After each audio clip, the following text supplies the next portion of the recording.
आज का दिन संकीर्तनमयी शोभा यात्रा के लिए रखा गया था, पर सबकी राय हुई कि आज कुछ बाबा के संस्मरण सुनाए जाएं। बाबा के संस्मरण अपने लिए तो बड़े ही प्रिय लगते हैं, क्योंकि गीता वाटिका में पूज्य बाबा की सन्निधि में चर्चाएं होती रहती है, तो आपस में तो चर्चा करते रहते हैं, पर कभी मंच पर बैठ करके इस प्रकार कहने का अभ्यास नहीं है। श्री ओम प्रकाश भैया, कुंज बिहारी सभी का आग्रह है, तो मैंने चलो जो बाबा बुलवाएं। अभी संस्मरण सुनाने से पहले पूज्य बाबा की वाणी सुनाई जा रही है कैसेट के माध्यम से।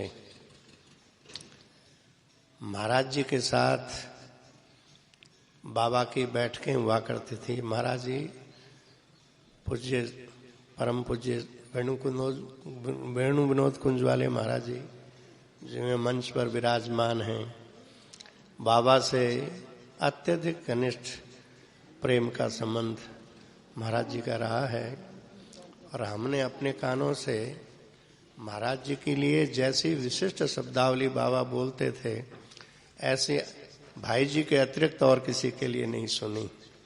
इतना परस्पर प्रेम था। बाबा की वाणी को कैसेट में भरना ये किसी के बस की बात नहीं थी। देख लेते तो बड़े नाराज होते हैं। ये कैसेट ऐसा लिया हुआ है, महाराज जी अपनी चादर में छोटा सा टेप रिकॉर्ड छिपा के बैठे हैं, बातें हो रही है। प्रातःकाल ठाकुर जी महाराज जी बाबा के पास बैठते थे, परस्पर में कुछ चर्चाएं होती थी। उसी का कुछ अंश कैसेट में अभी सुनाया जा रहा है। यद्यपि वो चादर के भीतर से लिया हुआ, कितना स्पष्ट आया हुआ होगा अभी पता चल जाएगा।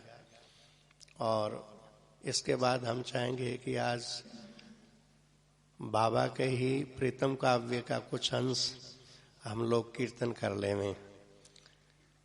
संस्मरण तो बाबा के इतने हैं कि कई पुस्तकें लिख दी गई है, और कितने भक्तों के संपर्क में आने पर नई नई बातें सुनने को मिलती है। अभी हाल ही में एक सवाई माधोपुर से आई हुई एक माता जी, जो पहले दिन जब ये कहा था कि भाई वो विद्वत संगोष्ठी वाले दिन के गोरखपुर से आए हुए नारायण जी बाबा के संबंध में कुछ बोलेंगे, तो वो माता जी वहाँ कमरे में आई, बोले कि आप गोरखपुर से आए हैं। मैंने कहा हाँ। तो जिन आंखों ने बाबा को देखा है उनको हम देखने आई हैं। तो मैंने कही बाबा को कभी देखा है? बोले एक बार राधाष्टमी पर गई थी परिवार के साथ। जाने का उद्देश्य तो था केवल बाबा से दर्शन करना ही, पर राधाष्टमी पर बाबा लोगों से मिलते नहीं है ये पता नहीं था। भीड़ भाड़ के समय बाबा सबसे नहीं मिलते थे। तो राधाष्टमी होते ही जब जाने का समय हुआ तो मैं बहुत दुखी हो गई कि बाबा से बात नहीं हुई। बाबा की कुटिया के पास बिल्व वृक्ष के उसके नीचे बैठी बैठी वो मन ही मन दुखी हो रही थी कि बाबा मैं तो आपसे मिलने आई, पर आपसे मिल नहीं पाई। आंख बंद किए से सोच ही रही थी, बाबा सामने आके खड़े हो गए, बोले मैं तो आ गया। और इसके बाद उसकी पूरी व्यवस्था, तुम्हारा रिजर्वेशन है कि नहीं, साथ में खाने पीने का सामान है कि नहीं, सब पूछ करके फिर कहा जरा सावधानी से जाना, रास्ता निरापद नहीं है। तो वो निरापद नहीं है संकेत में कहा, तो उसको अनुभव भी हुआ कि रास्ते में क्या परेशानी आई और वो कितनी सहज ढंग से निवारण हो गई। तो बाबा के तो अनेकों ऐसे संस्मरण हैं जिनमें उनकी क्षमता और उनकी अंतर्यामित्व की घटनाएं जन जन में जाने कितनों को उसकी अनुभूतियां हुई है। श्री भाई जी का पावन स्मरण ग्रंथ और बाबा के संबंध में प्रकाशित पुस्तकें, पावन स्मरण ग्रंथ में भी जो श्रद्धांजलियां लिखी है वह इसी बात की लिखी है कि भाई जी के संपर्क में आने पर हमको क्या अनुभव हुआ, पहली बार मिलने में क्या अनुभव हुआ, वे सबके भाई जी कैसे हो गए, विचित्र अनुभूतियां हैं वे। ऐसे ही बाबा के संबंध में बहुत सी बातें हैं। तो पहले अभी थोड़ी सी बाबा की वाणी कैसेट के माध्यम से सुन ले में, फिर थोड़े आज मन में आया कि प्रीतम काव्य का एक अंश जिसमें बाबा जिस भावराज्य में डूबे रहते थे उस भावराज्य की एक झलक सामने रखी जाए। वो झलक हम लोगों के लिए कितनी उपादेय है, कितनी आशीर्वादात्मक है। जीवन भर श्री कृष्ण को ही बांटते रहे, नील कोश निधि नित्य लुटावत, श्री कृष्ण को ही बांटते रहे, आज भी बांट रहे हैं। वो आज भी बांट रहे हैं, कैसे बांट रहे हैं ये संस्मरण थोड़ा से स्मरण करने का प्रयास करेंगे। अभी कैसेट सुनाया जाए।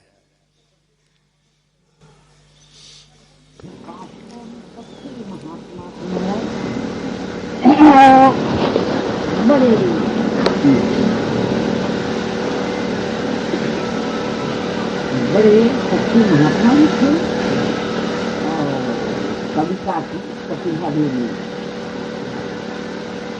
तो उनका एक दोहा में एक कुंडलियाँ बहुत सी मनाई है। इसी कुंडलियाँ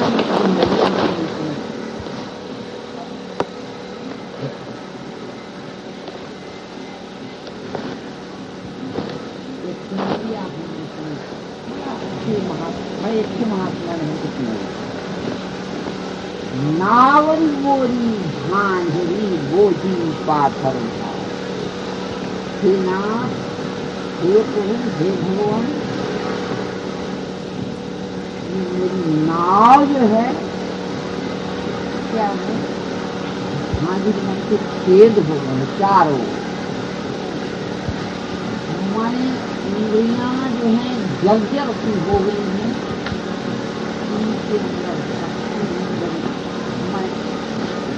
भी थे माने कोई भी चीज अगर रखते जाओ तो निकल जाएगी।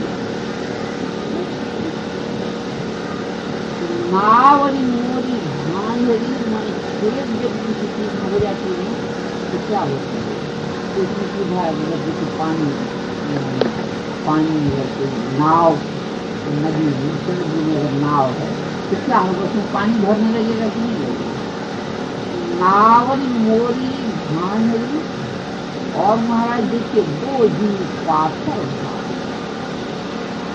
पत्थर का बोझा इस पर भरा हुआ है। पत्थर क्या चीज है, अनेक जन्मों के नगन असंख्य कर्मों के संस्कार नाव भरी पाथर। और हे प्रभु जरा दशा देखिए, समुदित हैं भौरे उठत। भौरा होता है जिसे एक बात आवर्त क्या करते वन क्या करते हैं, वो जैसे पानी का ऐसे करके मंडराता, अगर उसमें नाव पड़ जाए तो गड़ा चारों ओर, एक नहीं मारा चारों ओर, ये चारों ओर जैसे कि देखिए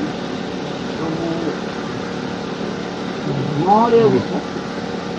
भौरा क्या चीज क्या है, सिंबलाइज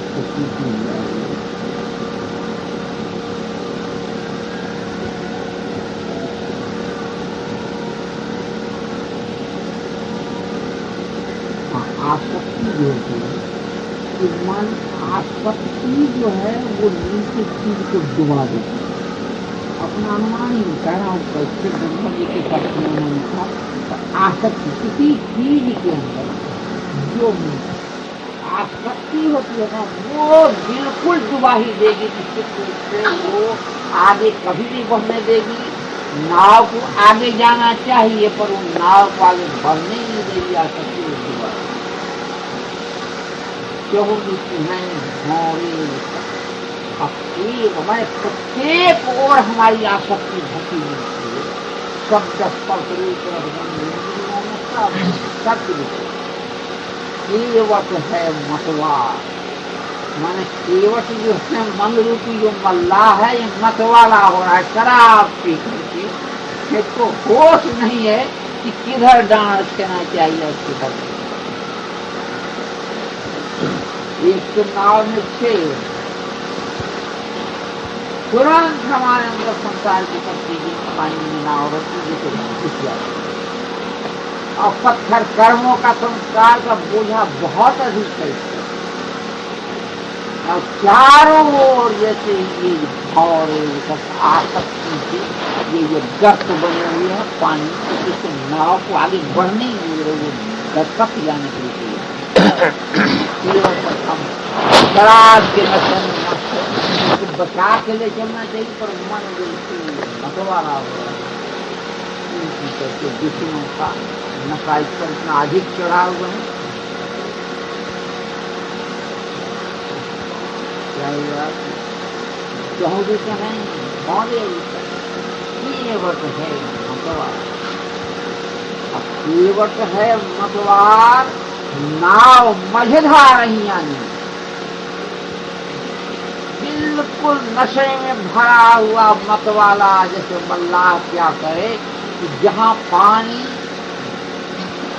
बिल्कुल बीच धारा में, जिसको किसी प्रकार कब्जे में न लाया जा सके, मन ऐसे जीवन की आसक्ति का प्रवाह, माने आसक्ति का प्रवाह मैंने जीवन में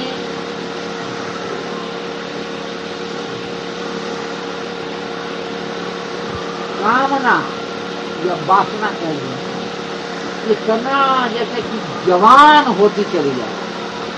माने क्या होता है मन को समझता नहीं, हमारी कोई सी इच्छा जगी और उसकी अगर पूर्ति हुई तो निश्चित रूप से महाराज वो इच्छा में क्या होगा और बल आ जाएगा। कोई सी वासना जगी, गंदी हो चाहे अच्छी हो, अगर की पूर्ति होती जाएगी तो उसका बल अधिक बढ़ता चला जाएगा, माने वो जवान होती चली जाएगी बात। तो जवान में बहुत ताकत होती है, पूरा आगे चला ये बच्ची। तो बचपन से जैसे कहते वासना की पूर्ति करते करते केवट है नाव, केवट है मतवार नाव मझधार ही है। और आंधी उठे प्रचंड किए हुए बरसत पानी, इधर तो बड़ी भारी आंधी आ रही है। आंधी क्या चीज है? ये विषयों का आकर्षण। जिधर से अरे राम राम इतना चाकती के लोग देखे ना, आप लोग जाते हैं शहर में अरे राम ये हमारे पास हो जाता, अरे ये देखो मोटर हवाई जहाज राम राम चाह करके जाती है, हमारे पास ये चीज होती है। माने ये क्या है कि विषयों का ये प्रलोभन जो है आंधी की तरफ से चारों ओर चपेटता रहता है, कभी इधर खचे चले जाएगा नाव को, अल्लाह के मन को, कभी उधर कर लो। आंधी उसे प्रचंड आंधी आ रही है, माने आकर्षण बढ़ता चला जा रहा है विषयों को। पानी और उस पर पानी ऊपर से बरसा। माया जो है, माया क्या करती है? भगवान जो है माया की जो दैवी रेखा गुणमयी मम माया जो बड़ी भारी ये दुष्कर है। माया का जाल देखिए छाया ही माने भगवान छाया माने माया माने जो ना हुई और पृथ्वी से हो रही है जो चीज और दिन रात परेशान करती रहती। जैसे कोई देखिए छाया जो है ना इसकी कोई शक्ति नहीं है, बस भूत है ये है, तरह तरह की कल्पना होकर के बड़ी दुर्दशा बनती है। वर्णन आता है कैसा कि जैसे किसी के पास भेड़ हो, भेड़ बकरी हो और हजारों बकरी, पर अगर एक भेड़ बकरी भी कोई निकल करके कहीं दूसरी पेड़ में चली जाए तो सारी शक्ति वो भेड़ वाला लगा देता है कि कोई तरह से ये उसको जैसे तक वापस। तो ये वर्णन आता है कि जब मनुष्य भगवान की ओर परमात्मा की ओर चलने लगता है तो माया अपनी सारी शक्ति लगा देती कि अरे ये तो अपनी माया के पार चला जाएगा, इसको फिर से ऐसे लेकर के पकाओ कहीं निकल न जाए। जैसे भेड़ वाला यही उदाहरण दिया है जैसे वो भेड़ वाला अपनी सारी चेष्टा लगा करके चाहता उसको पीछे ये तो पार लग जाएगा, ये हमारे राज्य से बाहर चला जाएगा, इस पर तुम्हारा कब्जा नहीं होगा।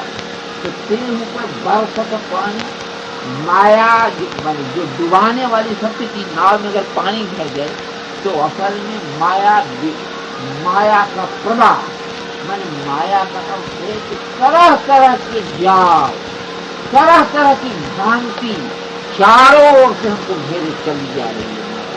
पानी माने डुबाने का सारा सामान तैयार है।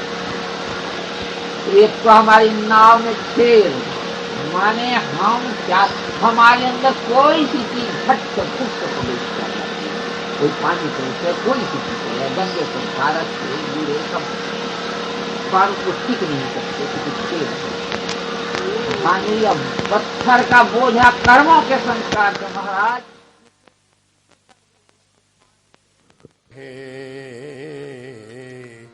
विश्वरंजन कृष्ण हे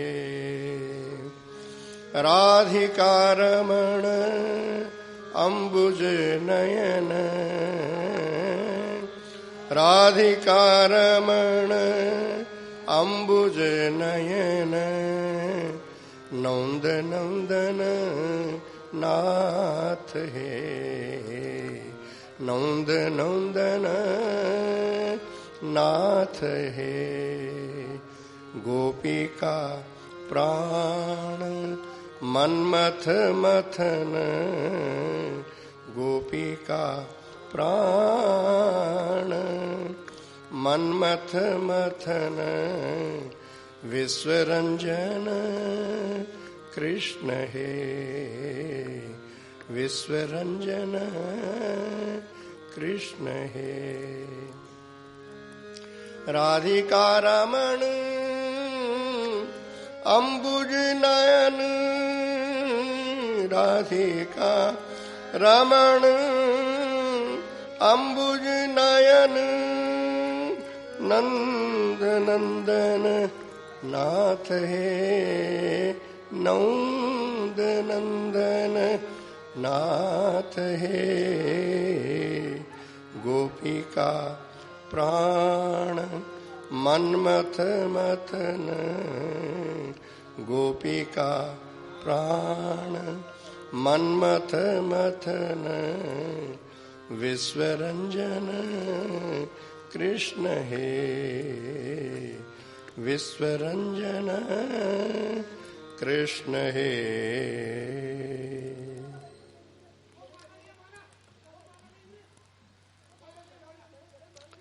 बाबा के संबंध में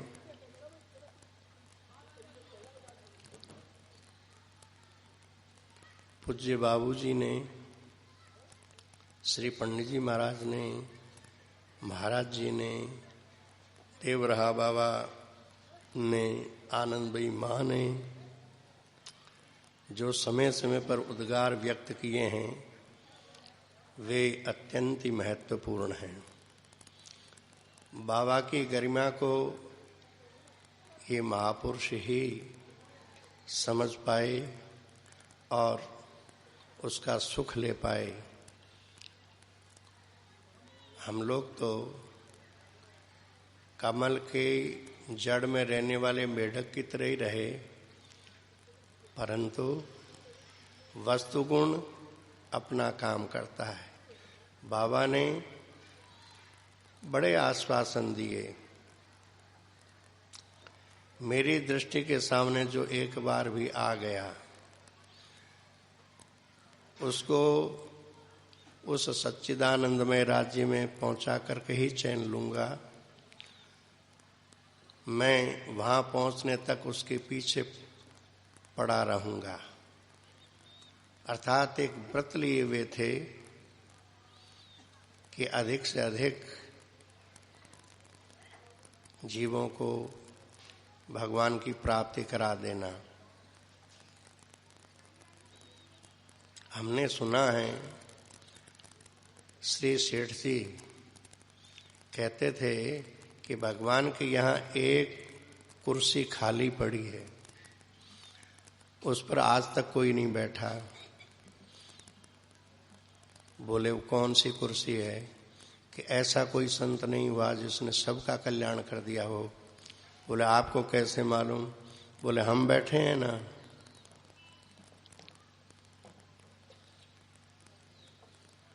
संत से भगवान ने कहा मैं बहुत प्रसन्न हूं, कुछ मांग लो। बोले देओगे क्या? बोले ऐसा संदेह क्यों करते हो? जन कहूं कछु अदे नहीं मोरे। भगवान का तो एक नाम ही है भक्त, भक्तिवान, भक्तों की भक्ति करने वाले। उन्होंने कहा सोच लो। बोले सोच लिया, आप मांगे। त्रिवाचा दो, वो भी भरवा लिए। तब क्या मांगा? कि सबका कल्याण कर दो। तो भगवान ठिठक गए। बोले इससे तो सृष्टि क्रम बदल जाएगा। एक संशोधन कर दीजिए, जो आपका दर्शन कर लेगा उसका कल्याण हो जाएगा। जो आपका दर्शन कर लेगा उसका कल्याण हो जाएगा। तो ये महापुरुष आते ही इसी के लिए हैं। भगवान को भी ऐसे पेच में बांध लेते हैं कि जीवों के अनुग्रह जैसा भगवान में तो है ही, पर करुणा का स्वरूप जैसा इन संतों में व्यक्त होता है वो अति दुर्लभ है।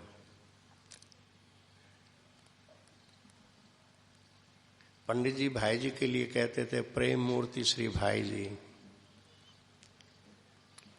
बाबा के लिए कहते हैं कि उनके लिए तो मेरे पास कोई शब्द ही नहीं है। मन समेत जहाँ जायन बाणी, बाबा की रहनी करनी कथनी सब अलौकिक हैं, ऐसा पंडित जी कहते।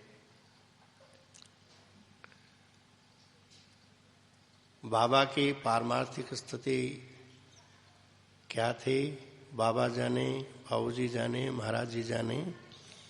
पर बाबा से श्री कृष्ण ने आग्रह पूर्वक कहा कि आप कुछ वर्णन करें।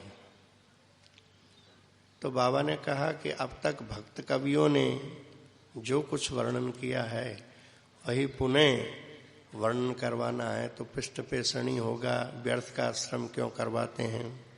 कुछ नवीन लिखवा में, वर्णन करा में तो प्रयास किया जाए।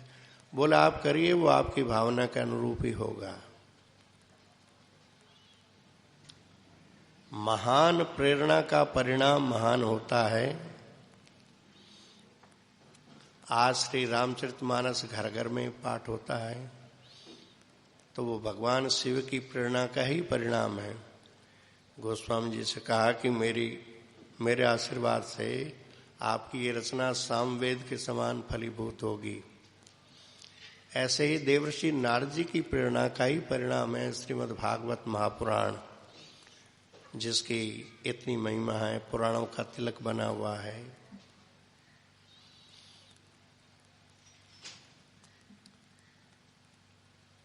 प्रीतम काव्य बाबा का एक ऐसा अद्भुत ग्रंथ है जिसके लिए बाबा ने वचन लिया कि नवीन रचना हो। तो भगवान तो नित्य नवीन है, तो उनकी लीलाएं भी नित्य नवीन हैं। प्रीतम काव्य कहते थे कि मेरी अनुभूति यदि जीव गोस्वामी जी सुनते तो मुझे हृदय से लगा लेते। मेरी अनुभूति यदि जीव गोस्वामी जी सुनते। अभी भट्ट जी महाराज जब कथा कहते थे तो वो जितना सूक्ष्म विवेचन करते थे, इस प्रीतम काव्य में उसके सारे सूत्र मौजूद है, सारे सूत्र मौजूद है, अष्टयाम के सारे सूत्र सूत्रात्मक। तो कहते मेरी अनुभूति सुनते तो मुझे गले लगा लेते। ऐसा अद्भुतम ग्रंथ जिसका बाबा के चरणों में बैठ करके हम लोग पाठ कर लेते हैं, गायन कर लेते हैं, और यथासाध्य इस पर श्री कृष्ण प्रेम जी ने, बंका भैया ने आदि ने जो अपने शब्दार्थ किया है उसका भी पाठ कर लेते हैं। फिर भी इसका मर्म तो अति गूढ़ है। एक बार की घटना है कि पूज्य महाराज जी ठाकुर जी बाबा ये सब बैठे हुए थे। महाराज जी ने भाव विभोग होके बाबा के सामने 2 पद गाए, दोनों ही संस्कृत में थे। बसतु मनोमम मदन गोपाले स्मरति मनोमम निर्वधि राधाम, ये 2 पद गाए। फिर धीरे से ठाकुर जी को कुछ इशारा किया तो बाबा ने कहा भैया महाराज जी क्या कह रहे हैं? तो ठाकुर जी ने कहा महाराज जी आपके श्रीमुख से कुछ सुनना चाहते हैं। अच्छा। हरिवल्लभ दादा से कहा दादा जरा हारमोनियम संभालो। बाबा ने प्रीतम काव्य का एक अंश स्वयं गा करके सुनाया। उसी अंश का हम लोग एक बार गायन कर लेते हैं।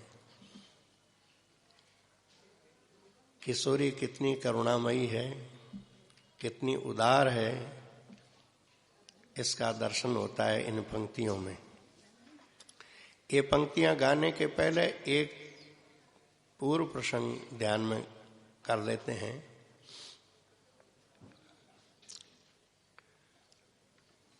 संध्या की बेला है, सूर्यास्त अभी अभी हुआ है। ये दोनों युगल यमुना तट की लहरों का दर्शन कर रहे हैं। सूर्यास्त होते ही श्री कृष्ण कहते हैं प्रियतमे अब यहां से शीघ्र चलना चाहिए, अंधेरी रात है, सामने का वन भी गहन है और रास्ता भी टेढ़ा मेढ़ा है, अतएव शीघ्र चलना चाहिए। बाला कहती है अंधेरी रात कहाँ है, अभी चंद्रदेव आने ही वाला है। ये कृष्ण पक्ष थोड़ा ही है, अभी चंद्रोदय होने ही वाला है। अच्छा चंद्रमा आवे छे न आवे, आपका श्रीमुख ही हमारे को प्रकाश देता रहेगा। आप अपनी भुजा मेरे स्कंद पे रख करके मीठी मीठी बातें कहते हुए चलना, वृंदा देवी रास्ते की व्यवस्था कर देगी और हम सीधे अपने निकुंज मंदिर में पहुंच जाएंगे। बाला की ये बात सुनकर के श्री कृष्ण ऐसे बोले मानो कोई उनको भय हो। नहीं नहीं मेरे प्राणों की रानी, इस वन में एक भयंकर सर्प रहता है और इतना मायावी है, छिप के रहता है, जाने जमीन में रहता है कि आकाश में रहता है कि पूर्व की पश्चिम के दक्षिण के उत्तर, पता नहीं वो, पर बड़ा मायावी है। उसकी छाया भी पड़ जाए तो ऐसी बेहोशी आती है कि कारणों हकीम उपचार करके थक जाए, होश नहीं आएगा। अतः क्यों व्यर्थ में झगड़ा लें, उसके आने के पहले ही। और यही समय उसके पानी पीने आता है जमुना जी में, तो अभी यहां से चले चले।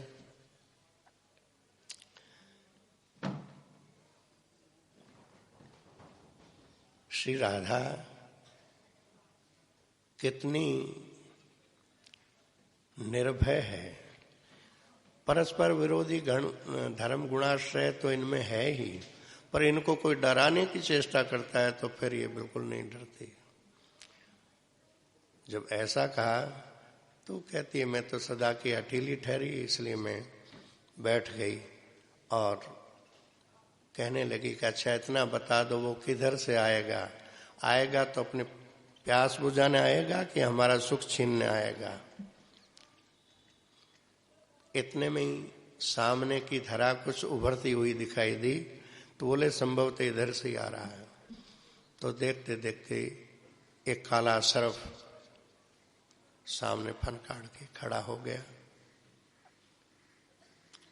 और सर्प को देख करके बाला श्री कृष्ण से सट के खड़ी हो गई। श्री कृष्ण कहते हैं कि देखो देर कर दी ना, अब तुम चपलता मत करना, ऐसे ही सटी खड़ी रहना। ये काला है, टेढ़ा है।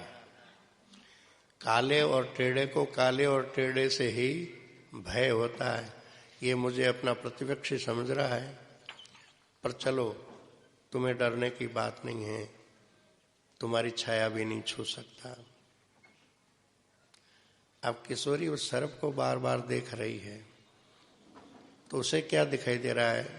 सर्प के कण कण में श्री कृष्ण दिखाई दे रहे हैं। सर्प के कण कण में श्री कृष्ण दिखाई दे रहे हैं।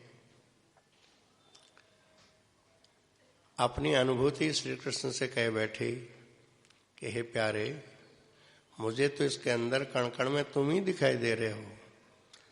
तो बोले अरे तुमने अपनी दृष्टि में जिससे मुझे बसाए रखती हो, उसी दृष्टि से उसको निहार लिया, इसलिए अपनी दृष्टि से मुझे इसमें प्रेषित कर दिया। अब तो ये मेरे समान बलवान हो गया है, अब तो ये मेरे समान बलवान हो गया है। इसलिए अब एक ही उपाय है कि मैं तुझे अंक में लेके इतनी तेजी से भागूं कि हमारा पीछा न कर सके। मेरी बात मान लो। किशोरी को ये राय अच्छी नहीं लगी। उसने लगा कहीं दुर्देव से सर्प की गति तेज रही और ये मेरे को लेके भागेंगे, इसने पीठ से कहीं क्षत कर दिया तो ये तो मुझे बताएंगे नहीं। अतः इस बात को स्वीकार नहीं किया।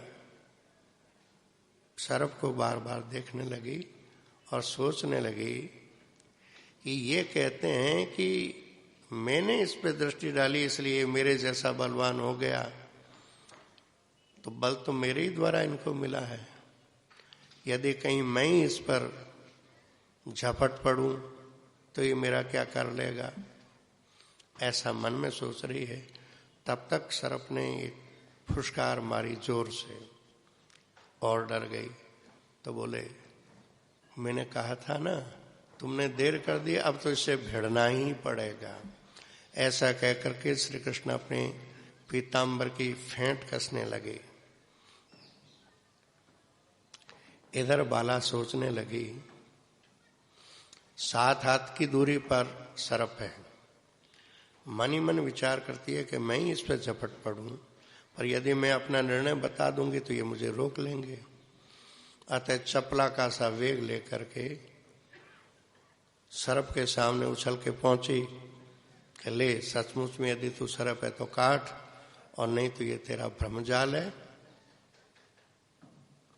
तो एक क्षण आंख मुंदी, दूसरे ही क्षण उसको अनुभूति हुई किसी ने अपनी कोमल बाहुओं में मुझे भर लिया है। आंख खोल के देखी तो वहां सर्प नहीं था। श्री कृष्ण नेत्रों से प्रेमाश्रु बहाते हुए उसके बालों को स्निग्ध कर रहे थे। पूछा वो सर्प कहाँ चला गया? तो कहते हैं जिन महाभावमयी दृष्टि से आग शीतल हो जाती है, पत्थर पिघल जाते हैं, उसी दृष्टि से तुमने उसको निहारा तो बेचारा वो गल गया, इसमें आश्चर्य क्या है? अब तो केवल उसकी जगह पर ये काला काला कृष्ण ही नेत्रों में भरने के लिए रह गया है। ये बात सुन करके किशोरी अत्यंत विवल हो जाती है। श्री कृष्ण भी अत्यंत विवल है। इनकी इस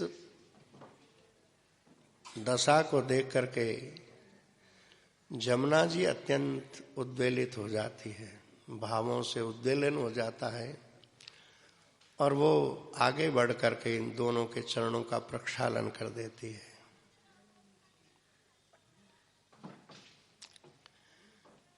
लहर आई, चरण प्रक्षालित करके चली गई, पर लहर के साथ में रजकण भी आए। वे रजकण चरणों में चिपके रह गए। अब बोले कि चलें।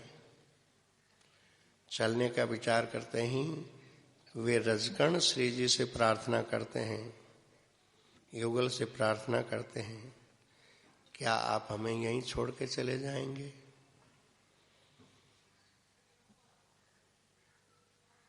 किशोरी ने कहा नहीं,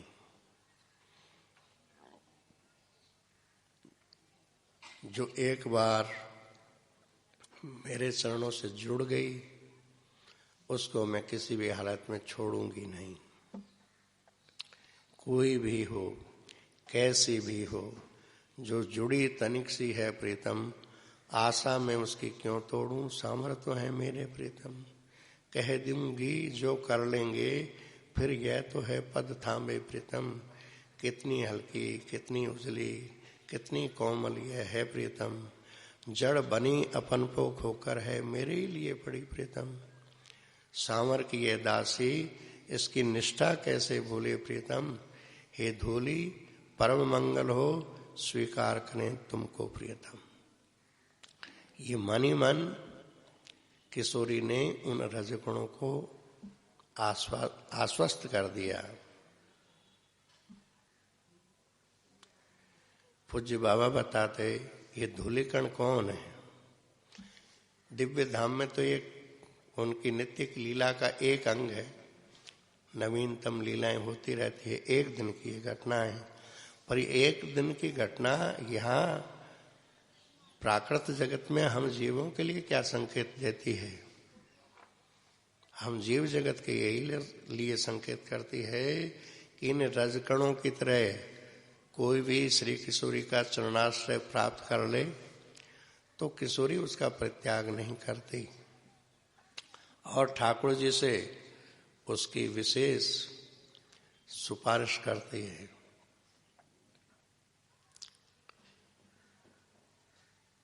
जो जुड़ी तनिक सी है प्रियतम, मतलब बहुत कोई विशिष्ट पात्रता की आवश्यकता नहीं है। मन में अभिलाषा हो कि इनका चरणाश्रय हमें प्राप्त हो, कोई हो कैसा हो, ये अभिलाषा है तो इस अभिलाषा को कभी किशोरी ठुकराएगी नहीं, अपना लेगी। बाबा कहते देगी प्यार समान हर हालत में लाडली। लाडली का स्वभाव ही ऐसा है। राधाष्टमी पर हम लोग पद गाते हैं तो एक पद गाते हैं, जय हो अलवेली सरकार हमारी राधा रानी। भूले जो शरणे आवे तो वह महल खवासी पावे, हो यही जन्म ही बेड़ा पार हमारी राधा रानी। महल में किसी को रख लेना सामान्यतया नहीं होता। महल में किसी विश्वास पात्र को ही रखा जाता है। कृपा तो किसी पे भी की जा सकती है, परंतु निज सेवा में रख लेना ये तो ठोक बजा के रखा जाता है। पर किशोरी को तो कोई अपात्र दिखाई ही नहीं देता। इतनी परम उदार है कि उसको कोई अपात्र दिखाई नहीं पड़ता।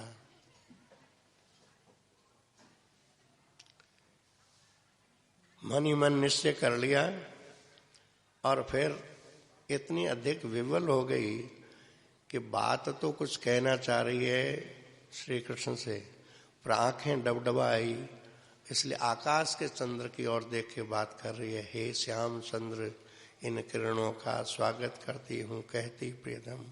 श्याम चंद्र से, ये श्याम चंद्र तो पास खड़े, पर आकाश के चंद्र से बात करती हुई कह रही है, यहाँ आप सबको शीतलता प्रदान करते रहना, किसी के अभिलाषा को खंडित मत करना, तो मैं अति प्रसन्न होकर के फिर तुमको रास दिखाऊंगी।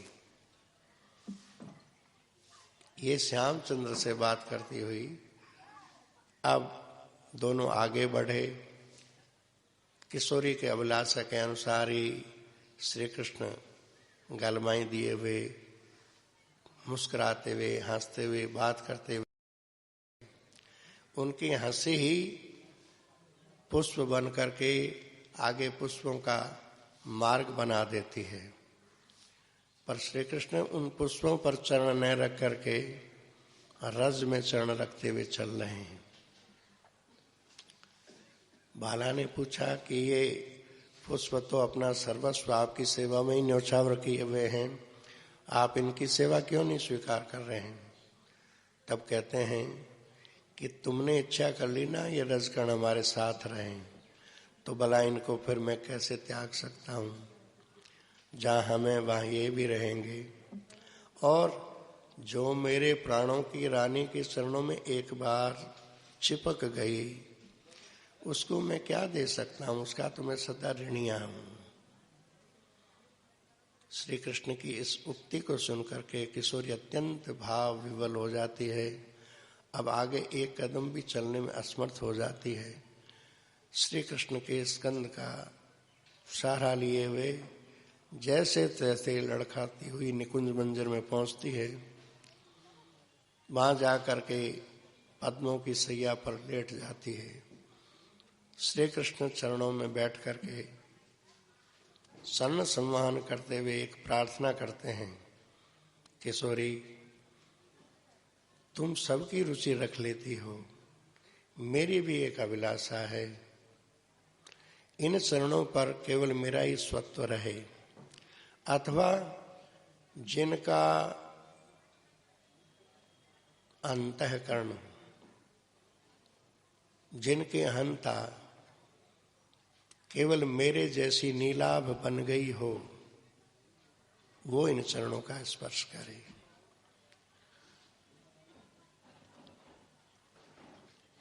बाला इस घटना को सुना रही है भ्रमर को, उद्धव जी को।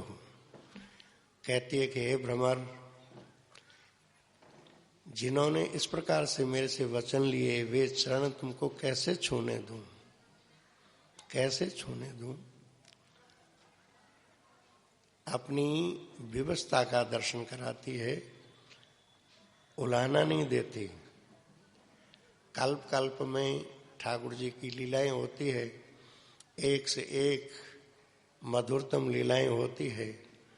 बाबा की भावभूमि में श्री किशोरी का जो स्वरूप है वो उल्हाना प्रधान नहीं है, वो प्रेम की विवशता बताता हुआ कह रहा है, कैसे छूने दूं?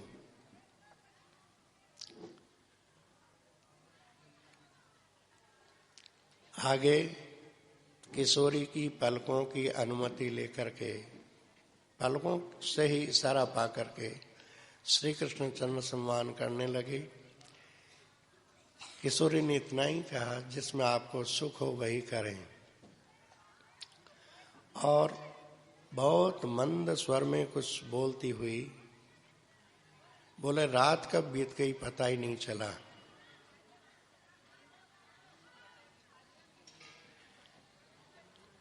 ये सारी वार्ताएं भ्रमर सुन रहे हैं और उनकी आंखों से आंसू भी बह रहे हैं।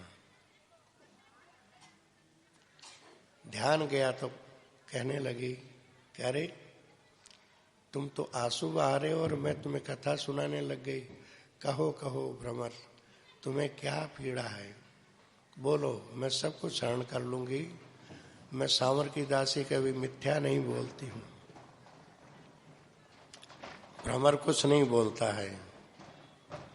बोले, अच्छा तुम नहीं बोलते तो मैं उन्हीं से पूछ लेती हूँ। और एक क्षण चुप रह करके बोले, जान गई तुम क्या अभिलाषा लिए हो।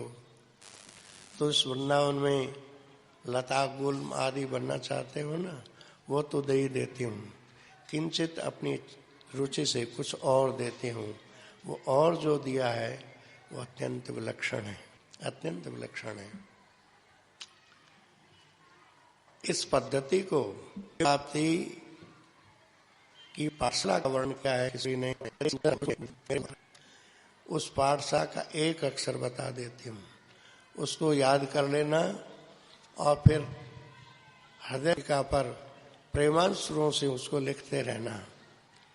उसका पहला है कृष्ण कृष्ण कृष्ण कृष्ण अविराम।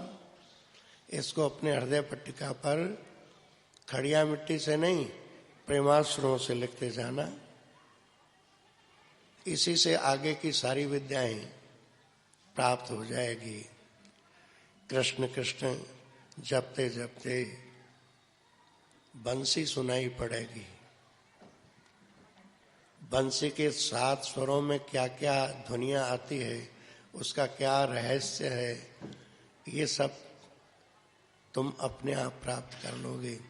और कृष्ण रूपी अक्षर का बोध होने पर आगे फिर संयुक्त अक्षर आएंगे और आगे की जो महाभावमयी लीला है, जिसके संबंध में वाणी कुछ नहीं कह सकती, उसका रहस्य तुम अपने आप समझ लोगे। बस कृष्ण कृष्ण कृष्ण कृष्ण ये कहते रहना। प्रीतम काव्य के ये अंश 11वें शतक में बड़े सुंदर ढंग से बाबा के शब्दों में, पूरा तो नहीं पढ़ पाएंगे, कुछ अंश इसका पाठ कर लेते हैं।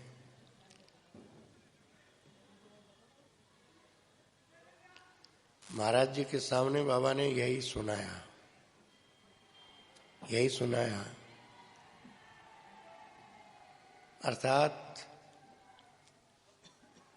अपने स्वभाव का परिचय दिया। महाभाव निमग्न बाबा। महाभाव क्या है?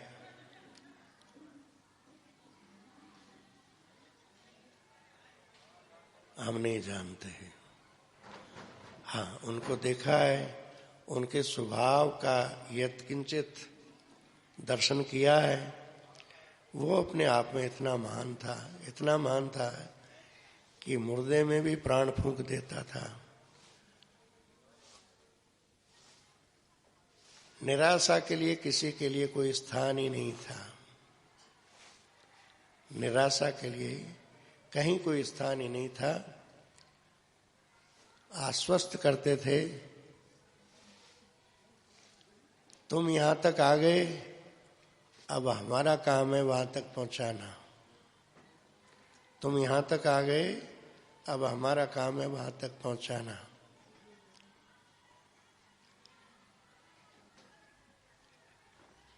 एक बहन थी, बहुत व्रत किया करती थी। उससे कहा, बिटिया, एक अच्छा पड़ोसी भी अपने पड़ोसी को भूखा नहीं देख सकता, तो क्या हम परमानंद का उपभोग करें तुम रीति रह जाओगी? ऐसा नहीं है, तुम्हें वहीं पहुंचाया जाएगा जहां हम हैं। इसलिए इतना व्रत करने की आवश्यकता नहीं है। अर्थात साधन भजन जन्य जो श्रम है, सभी महापुरुष कोई भी शरणागत आने वाले को कहते हैं भजन करो, भजन करो। भजन क्रिया से ही अनर्थ की निवृत्ति होती है, और अनर्थ की निवृत्ति होने पर ही असली रुचि जागृत होती है। वो रुचि आगे स्नेह मान प्रणादि जो भी है वो आगे के स्तरों में प्रवेश करती है, पर रुचि जगाने तक भजन क्रिया आवश्यक होती है। पर बाबा अपने आश्रितों के प्रति कह देते थे, तुम केवल प्रतीक्षा करो, हम सवारी भेजेंगे, बैठ के आना। हम सवारी भेजेंगे, बैठ के आना। जिधर नहीं जाना है उधर से मुंह फेर लो, पहुंचाने की व्यवस्था हम कर देंगे। तुम खाओ और सो, भजन हम कर लेंगे। सुन करके एक आश्चर्य सा होता है, आश्चर्य सा होता है। ऐसा भी कहीं होता है क्या कि भजन करें बाबा और पेट भरे हमारा? भजन करें वे, काम हो हमारा। पर वो केवल एक ही बात कहते थे, जिधर नहीं जाना है उधर मत जाओ, फिर सारी व्यवस्था हम कर लेंगे, फिर सारी व्यवस्था हम कर लेंगे। मतलब तुम ये पसंद तो करो कि हमें आपकी सन्निधि चाहिए, आपकी कृपा चाहिए, ये तो अनुभव करो, व्यवस्था हम कर देंगे।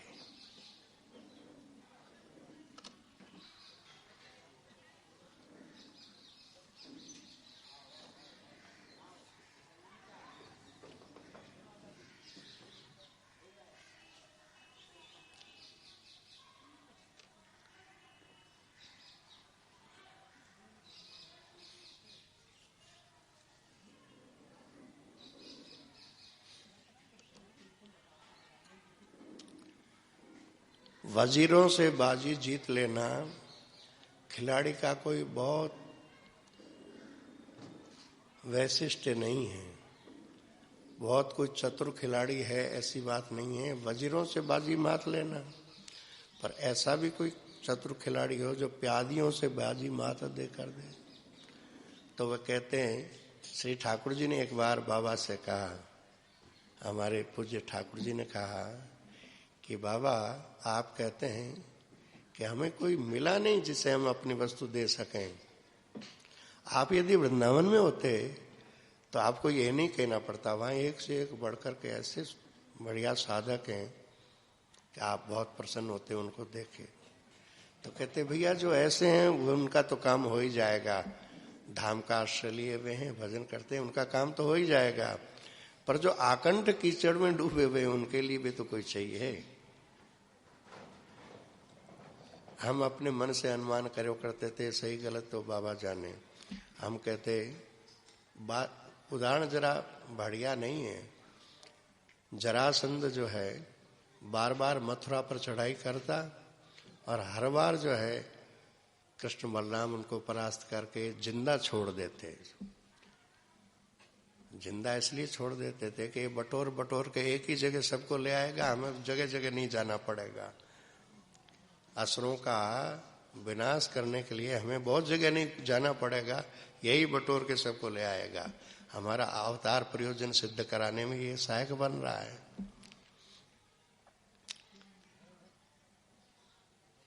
ऐसे ही लगता था कि बाबा कहते थे कि मैं यहाँ इसलिए बैठा हूँ कि पोद्दार महाराज के कारण, कल्याण संपादक श्री पोद्दार महाराज के कारण देश के कोने कोने से लोग यहाँ आते हैं, जुड़े हैं। और कहते थे पैठ तो पोद्दार महाराज ने लगाई है। उनके जाते ही कहने लगे पैठ तो उन्होंने लगाई थी, अब पैठ उठ गई, सामान लद रहा है, उनका सामान उन तक पहुंचाने के लिए मैं बैठा हूं। तो चारों ओर से लोग आते थे, तो बड़ी एक अटपटी शब्दावली में बोलते। बोले नियम है कि एक जंगल में दो शेर नहीं रहते, पर ये स्थान ऐसा है कि यहाँ दो शेर एक साथ रहते हैं। और फिर कहते, कभी कभी तो ऐसा कहते और कभी कहते इस वाटिका में दो पागल कुत्ते रहते हैं, एक को काटने की आदत कम है और एक तो जो सामने आया उसको काटे बिना छोड़ता ही नहीं है। वो अपने लिए संकेत करते थे, काटे बिना छोड़ता ही नहीं है।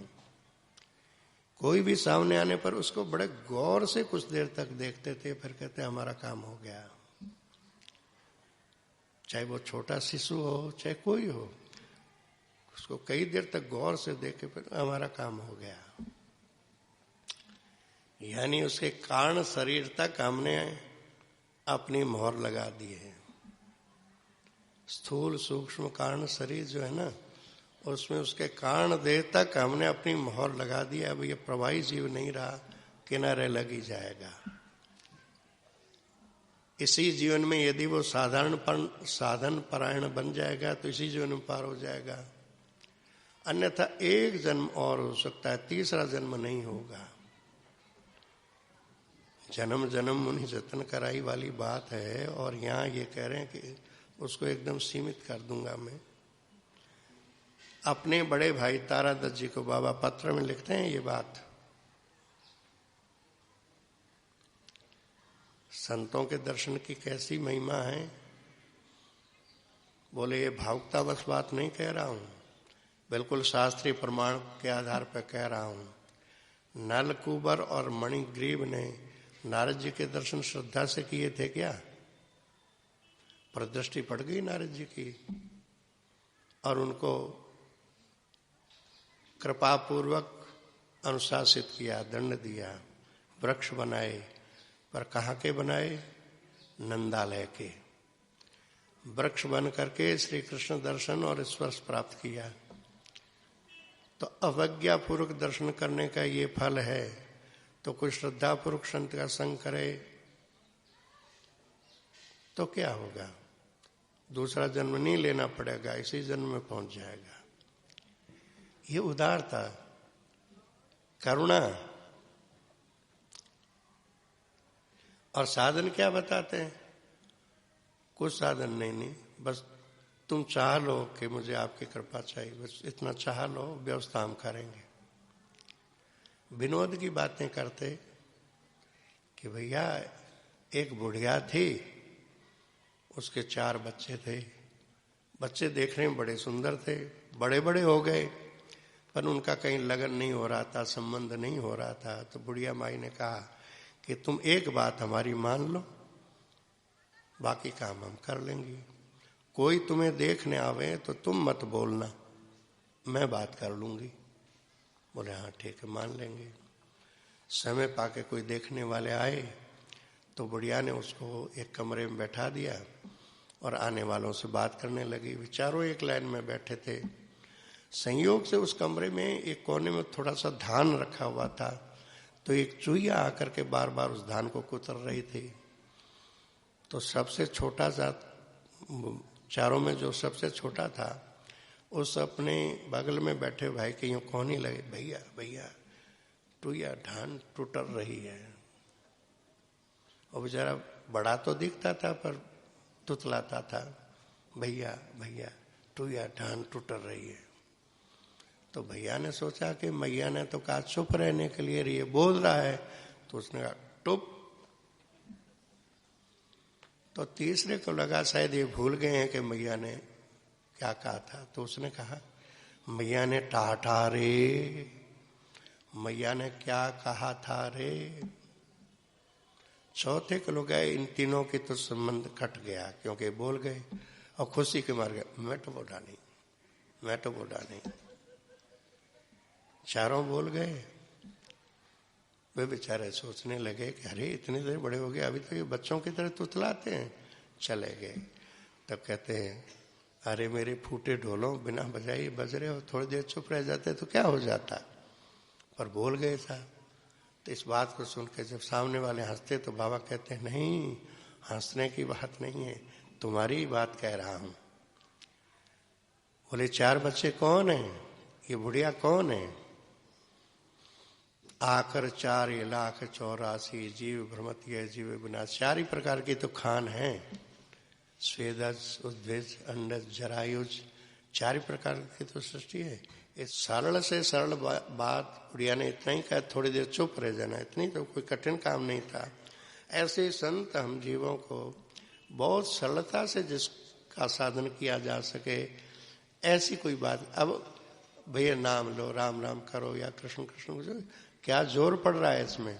पर हम परिश्रम